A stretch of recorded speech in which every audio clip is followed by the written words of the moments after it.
Hi everyone. So in previous class we discussed about the osmotic pressure and water potential. In today's session we will be going to know about the absorption of water, and in that you will come to know about the path of water movement in plants in the form of a symplast as well as the apoplast. Also you will come to know about the active and passive absorption. Okay, let's begin. So absorption of water in plants, it is a biological process in which plants uptake the water from the soil to the root xylem through the root hairs. Okay, you can see here. So the plants uptake the water from the soil to the root xylems through the root hairs, and during various processes like respiration, transpiration and the osmosis, they all are involved in the absorption of water.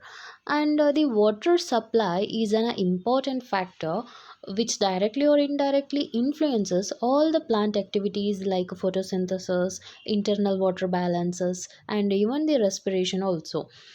And the loss of water in plant, it may result in the loss or a turgor and even the leaf wilting. Wilting means loss of the water in the leaves. Okay, so the loss of water in the plant, it may result in the leaf wilting and closure of the stomata and reduction in the photosynthetic activity and protoplasm disorganization. They all depend upon the loss of water in the plants. Okay, and the absorbed water in plants is usually in two phases, that is apoplast and symplast, which we will come to know about that in upcoming slides. Before that, we have to understand what is the role of root hair in water absorption. So the root contains some of the tubular hair-like and unicellular structure. They are known as the root hair. Okay. So in the root system, the region from which the root hair arises. So this is I'm speaking about. So in root system, the region from which the root hair arises is known as the root hair zone. Okay. So this is the root hair zone, and the zone of the root hair is only the region that participates in the water absorption activity. And the root hair zone is water permeable, and root hairs are the outgrowths from which they are arise from the epidermal layer. They are known as the piliferous layer. Okay, so these epidermal layers are nothing but the piliferous layer from which the root hair arises. The cell wall of the root hair contains the double layer membrane. So the root hair, it is made up of double layer, and here pectin is present outside and cellulose is present inside the cell wall.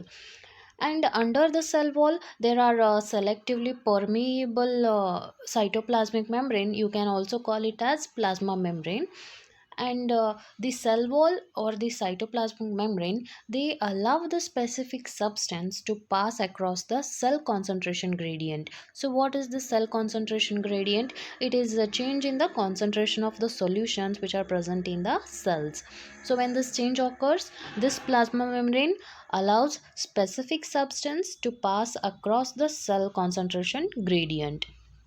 And here the root cells, nucleus, vacuole, cell sap, they are present inside the plasma membrane or the cytoplasmic membrane. And we know that soil contains small water droplets, and these water droplets, they are carried by the root hair into the xylem of the roots through the different mechanism, out of which we can say osmosis is most common. So this is how the root hair play its role in the water absorption. Next, there are two pathways which are involved in the water movement. They are apoplast pathway and symplast pathway. They are the most common pathways. And another one, that is transmembrane pathway. We will discuss one by one now. So apoplast pathway means what? As the name suggests, apo means away from the cytoplasm, and we know that cytoplasm is present inside the cell walls. So the water movement, it will not enter the cell, but it will move towards the walls of the cell wall. Okay, so the apoplast movement of the water in plants occurs exclusively through the cell wall without passing across the any membrane. Here you can see the blue color line, it is the apoplast pathway, and the red color line you can see here, that is the symplast pathway. So what is apoplast? So the apoplast movement of water in plants occurs through the cell walls without crossing any membrane. It is known as the apoplast pathway. And we can say that the cortex receive majority of the water through the apoplast way, as loosely bonded cortical cells, they do not offer any resistance. The movement of the water in root is beyond the cortex, and apoplastic pathway is blocked by the Casparian strip which are present in the endodermis. Okay, so what does it mean? It is telling that compared to the shoot system, the root system is having less water because of the Casparian strip which are present in the endodermis. So remember, the apoplast pathway means the movement of the water molecule is only to the sides of the cell walls, but not through the membrane. Next one, that is a symplast pathway. Symplast pathway means towards the cytoplasm. Okay, so the what you here you can see the red color line, it is the symplast pathway. Here the movement of water is from one cell to the another cell through the plasmodesmata. It is known as a symplastic pathway. So what is this plasmodesmata? So this plasmodesmata, it is found in between the cells, and it is meant for the transport and cell signaling and communication of the cell. Okay, so it is present in between these cells. Here you can see this is the plasmodesmata.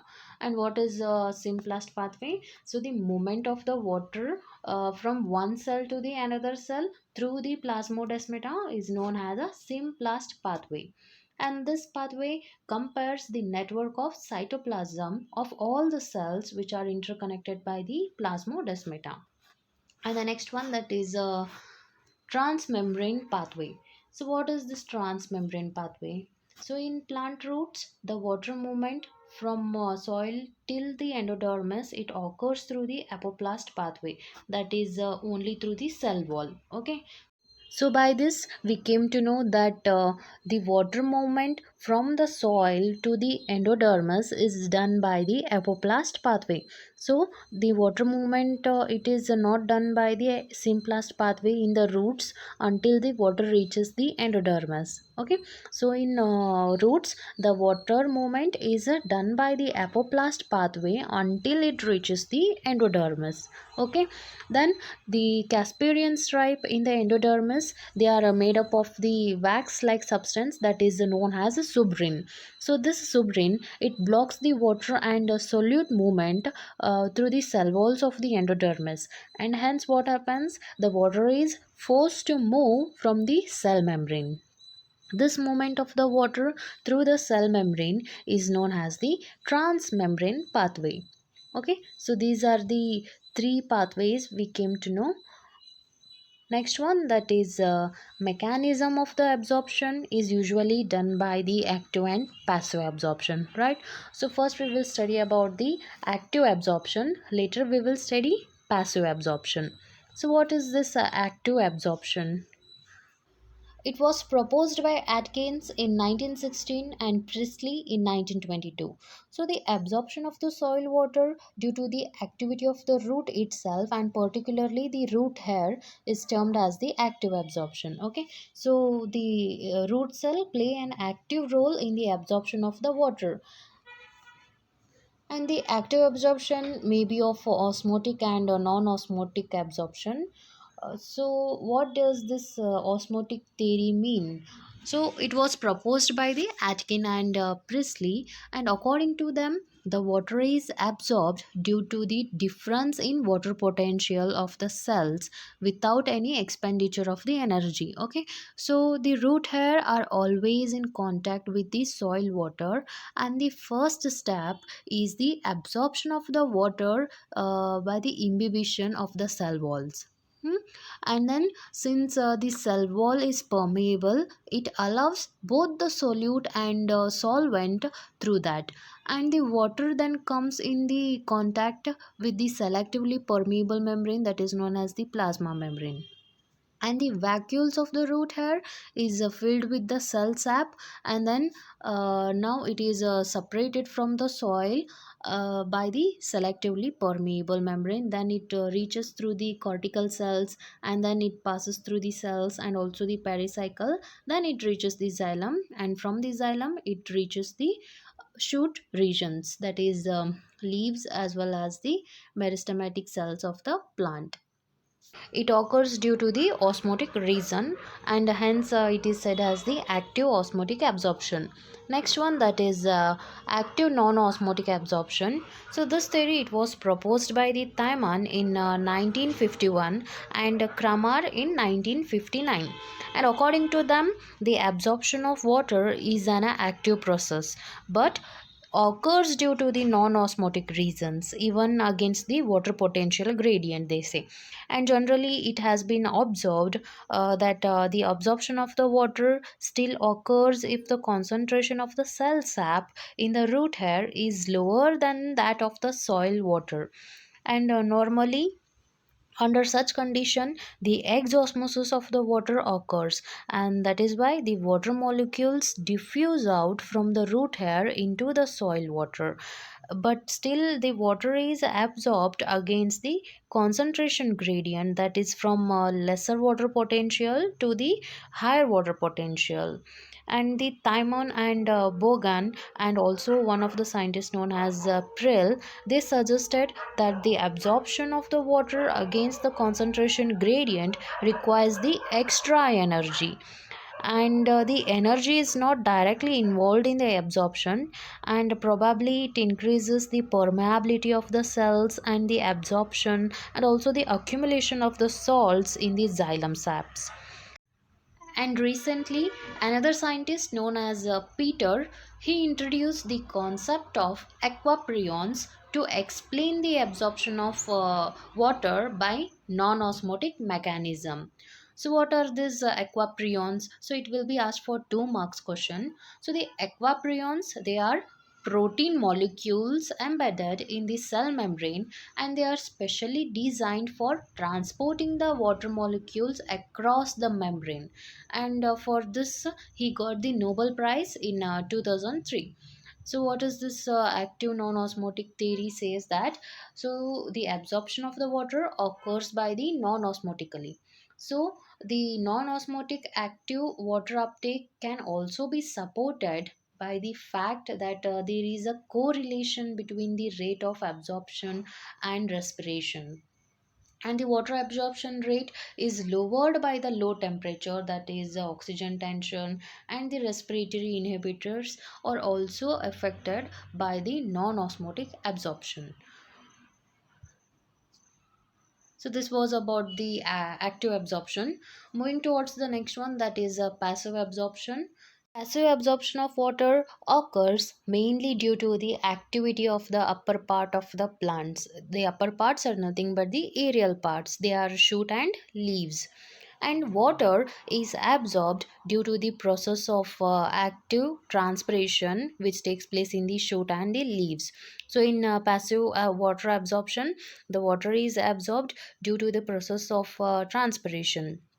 Okay, so the conditions for the passive water absorption is generally the aerial part of the plant, and the passive water absorption is regulated by the transpiration, and the active transpiration, which is known as the loss of water in the form of water vapor from the mesophyll cells which are present in the leaves. Okay, as the water is lost from the leaf cells, their volume falls off, and their pressure potential which drops rapidly and continuously, the water potential it decreases there, and thus the cells ultimately they withdraw the water, and automatically the leaves are with many of the xylem vessels to prevent the loss of water from the living cells. So this passive absorption, it involves the apoplast movement of the water in the roots. Okay, so the transport of the water is mainly occurs through the apoplast pathway, when the water can reach up to the endodermis through the apoplast pathway, but it moves through the endodermis with the help of symplast pathway. Okay, so it is said that 98% of the plants absorb the water by the passive absorption.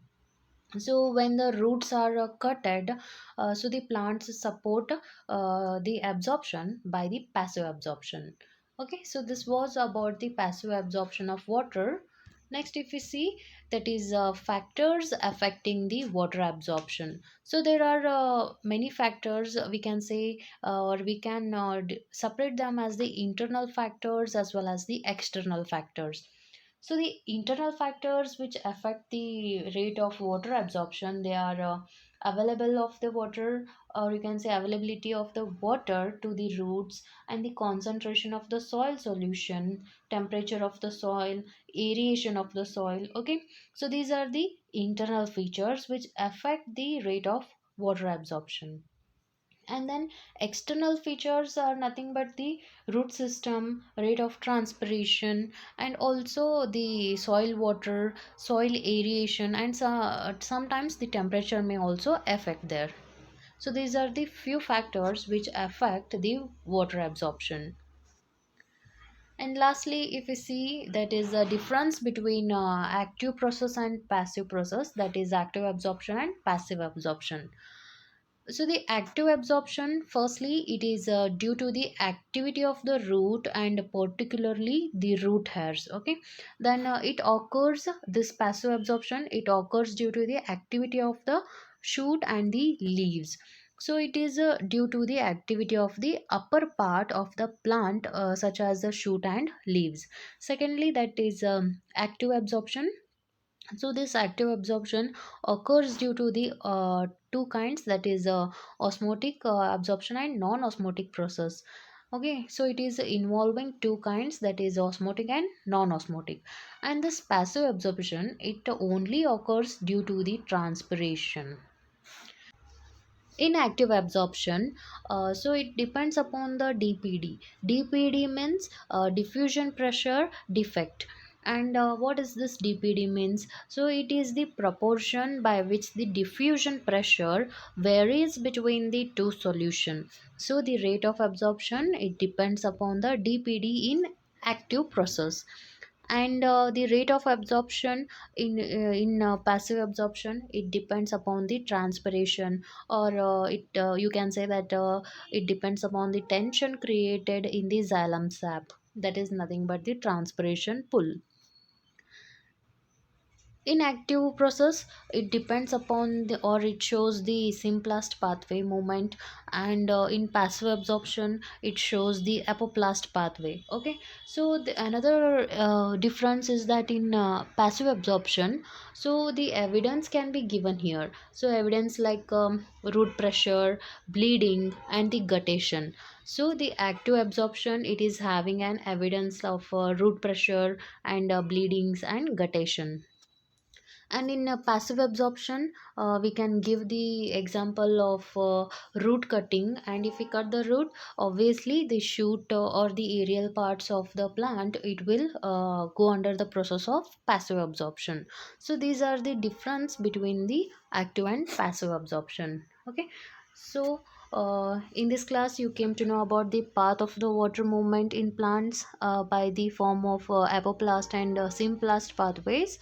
And also you came to know about the active and passive absorption of water, and factors affecting the rate of water absorption. And also you came to know about the difference between passive absorption and active absorption. I hope you guys understood well. Thank you.